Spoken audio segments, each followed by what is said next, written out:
Good morning. How are you? I know here it's a very rainy day, and it's supposed to rain most of the day. But behind it is some cooler weather, and that's a blessing. And we'll just pray that there's not too many of the flash floods and those kind of things, and that we would enjoy the benefit of the rain. So today, as we're getting ready to talk about the Lord, I'm going to still be in First Peter. Like I said, I think I'm going to kind of piece this way through for a little bit. I do just, I guess I'm going to apologize in advance if this is later than normal. With this rain and the time of the month it is, I'm going to do everything in my power to get this out, but it may be later today. So if you don't see anything until later, that is why, just for an explanation. But anyway, let's get into this. So we've been talking about First Peter, and this is just an interesting part today. And so we're going to pick up in First Peter 1, and we are going to start with verse 17, because I believe we left off with you are to be holy in all your conduct, for it is written, be holy because I am holy. And we talked about that in our prayer and in all these things. And as things continue to progress, I just think this is so important. So let's start in 17. It says, and if you address as Father the one who judges impartially based on each one's work, you are to conduct yourselves in fear during the time of your temporary residence. I'm going to stop there with just 17, and this may be what I get to today. I'm not sure. But when we address the Father as the one who judges, so we address the person who judges impartially as Father. Okay, so that is a change of loyalty. It's saying that I am now loyal to this Father. Okay, and He judges impartially. It says based on one's works. And so let's talk about that for a little bit. So He's saying that His decisions that He makes, the decisions that He makes is based on one's works. So what is works? I know James says that faith without works is dead. In other words, if you have faith in the Lord, but you are not letting that work through you, then you and you're not allowing that to reach out, it's dead.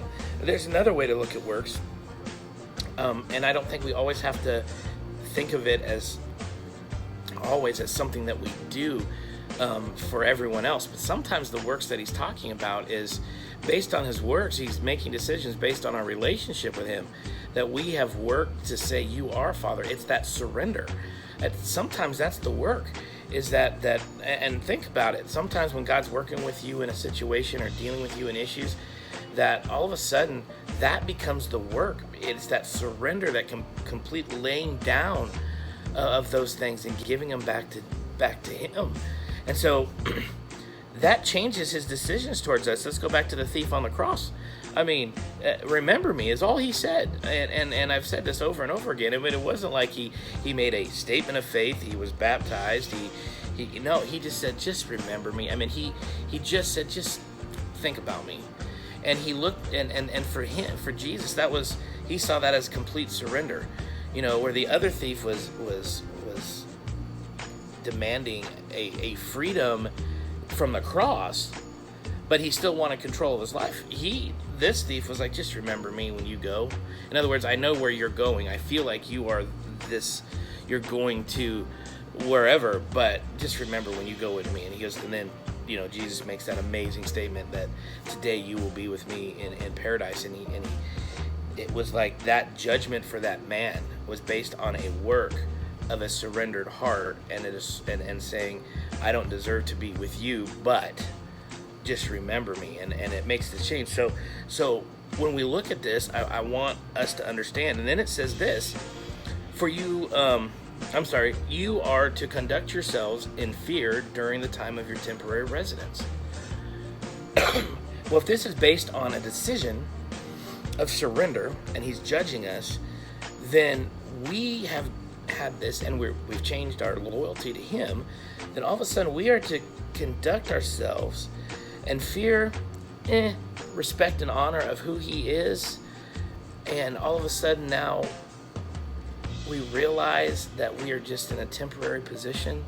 The situations, the things that we are trying to surrender over to him, those things that it's temporary, because he is faithful and just to continue to work. And let's go to one more, and then we'll have to stop. But he says, for you know that you were redeemed from your empty way of life, inherited from the fathers, not with perishable things like gold or silver. I guess I'll do one more. But with the precious blood of Christ, like that of a lamb, without defect or blemish. And this is amazing, because he says, for you were redeemed, for you know that you were redeemed. When we switched that loyalty we call Father, we surrendered the works that are going on with us. And remember, I just need to say this again. The works that we do are like filthy rags, but Jesus' works through us, those things, right? As he is doing those things in us, transforming us, and we're surrendering to these pieces and these issues, then it says, you know that you were redeemed. Redeemed is an accounting word. It means paid in full. You were redeemed. That is past tense. Jesus redeemed you. When you have, and some of us out there today need to understand that. You were redeemed. If you are following Christ and you have switched that loyalty and you have him, and you are just surrendering those things to him, and you're doing the best you can, you were redeemed. It is finished, paid on the cross, past, present, future. You were redeemed, done, finished, okay, paid in full. And this is so important, why he says, okay, you're paid in full you're redeemed from what? From your empty way of life that were given by the fathers. Now, what does he mean by that? Fathers is lowercase. Tradition. In other words, what was handed down. Because see, now we're not in a place where, I love my boys, but I can't give them my salvation. They have to surrender themselves. They have to come. We can't force ourselves. Matter of fact, sometimes as parents, as our kids get older, instead of pushing, we need to go back and step back and pray and allow God. And just like in the situation we are now, sometimes we need to step back, pray, and allow God to do the move. And be obedient to when he says, but from the temporary, we can't pass this down. That's what he was talking about.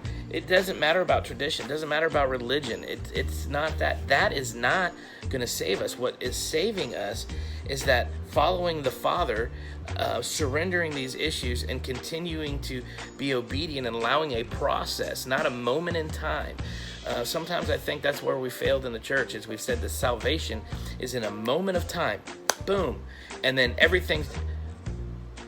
it's a process. Yeah, in a moment of time we can switch loyalties. In a moment of time we surrender this, but that doesn't mean that our full surrender is he's working it out. We work out our salvation with fear and trembling. So we it's not a moment of time, it's a process. Yes, it's a moment of time, and when I see and I believe and I say, you are the Lord of Lords and the King of Kings, now work with me. We see that throughout the Bible. We see that through David. We see that through all these things. So I'm running out of time. So let's get back to this. And this is so important, why he says you were redeemed from this way of life, not with perishable things like silver and gold. No, because paid in full. It has nothing to do with that, but it's but with the precious blood of Christ. In other words, it was his work that set us free and caused us to be redeemed. And then I think sometimes we read this wrong. It says, like that of a lamb without defect or blemish. Jesus paid it with his blood so that we could be seen by the Father as a lamb without defect or blemish. Do you realize that that's referring back to a sacrificial system? Do you realize that what he's saying is that I see you as in a way that was able to redeem, that lamb was able to redeem the sins of the nation. But he says, now I see you as that, which that leads us to an interesting conversation, because, and we'll finish this conversation probably tomorrow, but is what are we willing to sacrifice for the King of Kings and the Lord of Lords? What are we willing to lay aside?